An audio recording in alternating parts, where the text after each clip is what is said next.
এবার সকাল সকাল সবজি বাজারের খবর জানবো। চলে যাব রাজবাড়িতে, সেখান থেকে যুক্ত হচ্ছেন সহকর্মী সুমন বিশ্বাস। সুমন, কেমন দেখছেন আজকের বাজার পরিস্থিতি? সারিকা, বাজারে এসে যেটি দেখছি যে শীতের সবজির সরবরাহ অনেক বেশি, ফলে সপ্তাহ ব্যবধানে সব ধরনের সবজির দাম কিন্তু বেড়েছে। আমি এই মুহূর্তে রয়েছি জেলার পাংশা উপজেলার পাইকারি একটি সবজির আড়তে। এখানে ভোর থেকে এই সবজি কেনা বেচা হয়।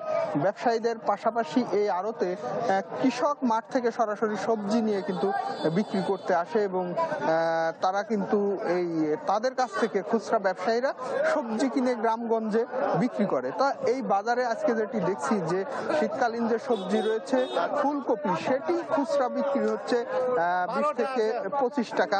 ডিজাইন, এলিগেন্স, বিউটি, সেরা পণ্য সবার জন্য জেভিকো।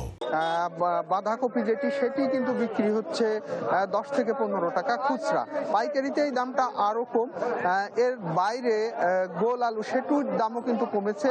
নতুন যে আলু উঠেছে সেটি কিন্তু বিক্রি হচ্ছে প্রতি কেজি 22 থেকে 25 টাকা এবং পুরাতনটা 15 থেকে 18 টাকা কেজিতে বিক্রি হচ্ছে। তবে আমরা যেটি দেখছি পেঁয়াজের দাম কিন্তু কমেনি।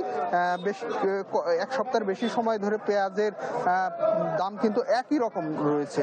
নতুন যে মুড়ি পেঁয়াজ সেটি কিন্তু আমরা দেখছি যে বিক্রি হচ্ছে 90 থেকে 100 টাকা কেজি। এর বাইরে পুরাতন পেঁয়াজ বিক্রি হচ্ছে 100 থেকে 120 টাকা কেজি। তবে পেঁয়াজের দামটাও আর কিছুদিনের মধ্যেই কমবে বলে ব্যবসায়ীরা বলছেন যে রাজবাড়িতে পেঁয়াজ আবাদেও বেশ প্রসিদ্ধ এবং মুড়ি পেঁয়াজ বাজারে উঠতে শুরু করেছে। সেই পেঁয়াজটা বাজারে আসলে দামটা কিন্তু স্বাভাবিক হবে। সবকিছু মিলিয়ে শীতকালীন সবজি সহনীয় পর্যায়ে আসায় ক্রেতারাও কিন্তু খুশি। সারিকা, এই ছিল রাজবাড়ি থেকে সবজি বাজারের পরিস্থিতি। সুমন, ধন্যবাদ আপনাকে।